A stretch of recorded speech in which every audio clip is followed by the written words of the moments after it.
प्रत्येक पक्ष हा आपापल्या पद्धतीने तयारी करत असतो. 29ला भाजप स्वबळावर लढणार का? लढू शकते ना. शिवसेना स्वबळावर लढेल का? लढू शकते. असं राजकारणामध्ये कोणताही काही बॉन्ड किंवा अग्रीमेंट नसतो की या येणारी निवडणूक आता आपण अशी लढणार आहोत तशी लढणार आहोत. एका जागेसाठी शिवसेना भाजपची युती तुटताना आपण पाहिलेली आहे.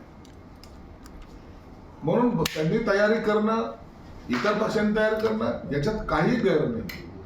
आणि त्यांनी तयारी केली म्हणून तुम्हाला त्यांनी थांबवलंय का? म्हणून आम्ही आमच्या पद्धतीने सगळे पक्ष आपापल्या पद्धतीने तयारी करत असतात.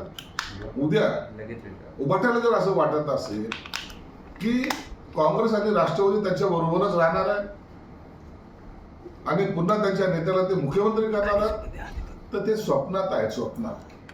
म्हणून स्वप्न पाहण्यापेक्षा वास्तविकतेला समोर गेलं पाहिजे. आम्ही येणारं कोणतंही संकट किंवा आव्हान असेल त्यांना स्वीकारण्याची ताकद ही शिवसेनेत आहे. आणि म्हणून आम्ही कोण काय करतं यापेक्षा आमचा पक्ष आम्ही कसा पुढे घेऊन जायचा याची चिंता आम्ही करत असतो.